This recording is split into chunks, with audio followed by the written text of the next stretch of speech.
কোনো আলোর ব্যবস্থা না থাকায় অপরাধীদের মুক্তাঞ্চল হয়ে উঠেছে বাগজোলা খাল সংলগ্ন এলাকা। বারবার অপরাধমূলক ঘটনা সামনে আসার পর এমনই প্রশ্ন উঠছে। অভিযোগ, বাগজোলা ক্যানেল রোড এলাকায় আলোর ব্যবস্থা না থাকায় রাতের অন্ধকারে গা ছমছমে পরিবেশে পরিণত হয় গোটা এলাকা। ঘটে একাধিক অসামাজিক কাজকর্ম।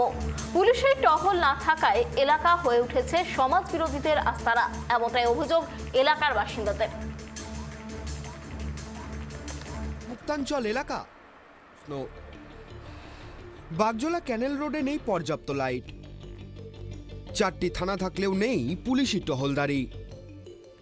ফলে গা ছমছমে পরিবেশে আতঙ্কে এলাকাবাসীরা। খুন করে প্রমাণ লোপাট করার জন্য রাতের অন্ধকারে গা ছমছম পরিবেশে বাগজোলা খালকেই বেছে নেয় সুপারি কিলাররা। তার প্রমাণ মিলেছে বাংলাদেশের সাংসদ খুনকাণ্ডে দেহাবশেষ পাওয়ার পর।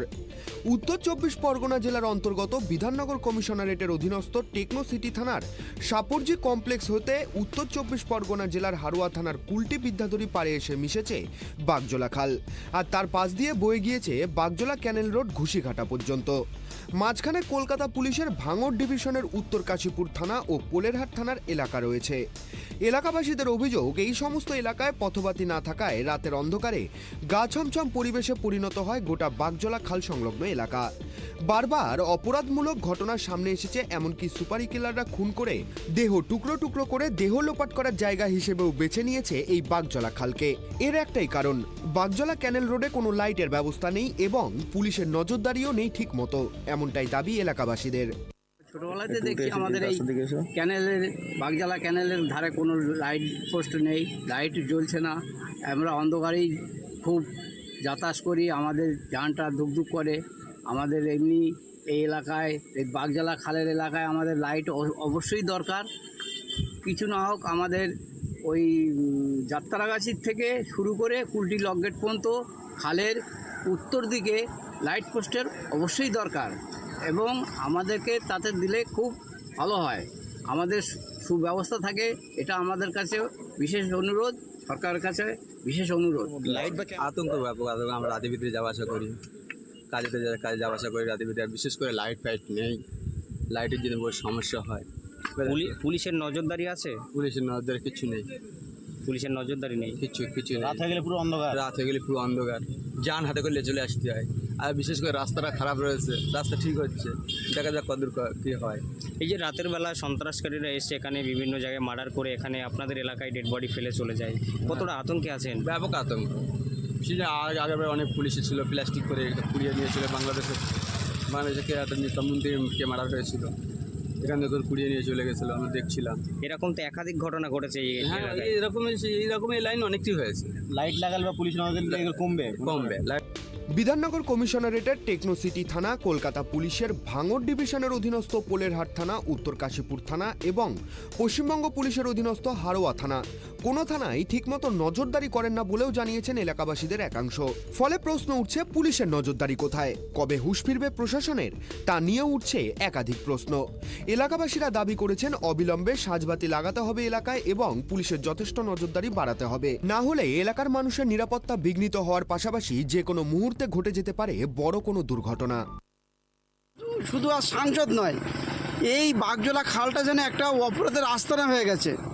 এই খালের পাড়ে এর আগে আমরা সানিতা প্রজেক্টের সামনে একটা মহিলার লাশ পোড়ানো দেখেছি, জিন্দার পুড়িয়ে দিয়েছে। বা কিছু দূর আগে গিয়ে একটা কলা বাগানে একটা মহিলাকে হত্যা করা হলো। বা এর আগে বহু লাশ আমরা এই বাগজোলা খালের উপর দিয়ে ভেসে আসতে দেখেছি। যারা ক্রাইম করে, অপরাধীরা যেন এই বাগজোলা খালটাকে অপরাধের আস্তানা করে রেখেছে। আমরা প্রশাসনের দৃষ্টি আকর্ষণ করতে চাই, অবিলম্বে এই বিশেষ করে সাপুরজি থেকে কুলটি পর্যন্ত এই খালটাকে সংস্কার করা হোক, লাইটের ব্যবস্থা করা হোক এবং সিসিটিভি করা হোক এবং পোলেরহাট এবং কাশীপুর থানা কাছে অনুরোধ করব, আপনারা একটু এই রোডটায় টহলদারি করুন, যাতে সাধারণ মানুষ নিশ্চিন্তে এই রাস্তায় যাতায়াত করতে পারে। বিষয়টি নিয়ে ইতিমধ্যেই পদক্ষেপ গ্রহণ করার আশ্বাস দিয়েছেন স্থানীয় তৃণমূল নেতা শওকত মোল্লা। সন্ত্রাসীদের আঁকড়া হয়ে উঠেছে, সেখানে সাংসদের মৃতদেহর বেশ কিছু টুকরো সহ বেশ কিছু জিনিসপত্র সেখানে ফেলা হয়, বা রাত্রেবেলায় সাধারণ মানুষ আসতে ভয় করে এই বাগজোলা খাল পর। কি বলবো, সত্যিকারে আমাদের বিশেষ করে কলকাতা পুলিশের এরিয়ার মধ্যে পড়ে। আজকে এখানে যে বাগজোলা খাল, সেই খালটাকে সমাজ বিরোধীরা বেছে নিয়েছিল এবং যে নির্মমভাবে যেভাবে খুন করা হয়েছে বাংলাদেশের একজন সাংসদকে এবং তার হাড্ডিগুলো এনে এই খালে ফেলে দেওয়া হয়েছে। আমি রাজ্য পুলিশকে প্রথমে ধন্যবাদ জানাবো যে তারা আমাদের কলকাতা পুলিশকে যারা অনেক সময় ছোট করে, বিশেষ করে বিরোধী দল যারা, আজকে সেই কলকাতা পুলিশ দেখিয়ে দিয়েছে একদিকে বম্বে থেকে কসাইকে ধরে আনা, আর অন্যদিকে হাড়ের টুকরো পর্যন্ত নোংরা ময়লা পাটলা ডোকরা জলের তোলা থেকে খুঁজে বের করা। এটা যেমন একটা দিক, এটা কলকাতা পুলিশের সবচেয়ে বড় পাওনা, সিআইডি সবচেয়ে বড় পাওনা, আমাদের মানে একটা গর্বের বিষয়। আর দ্বিতীয়ত এই রাস্তাগুলোতে আমরা তাহলে কি আগামী দিনে প্রশাসনের হুঁশ ফিরবে, নাকি আবারও রাতের অন্ধকারে গা ছমছম পরিবেশে সন্ত্রাসবাদীরা একের পর এক ষড়যন্ত্র করে অপরাধমূলক ঘটনা ঘটিয়ে যাবে, সেই নিয়েই এখন চিন্তিত এলাকাবাসীরা। দক্ষিণ 24 পরগনা থেকে গোপাল শীলের রিপোর্ট, ট্রাইব টিভি বাংলা।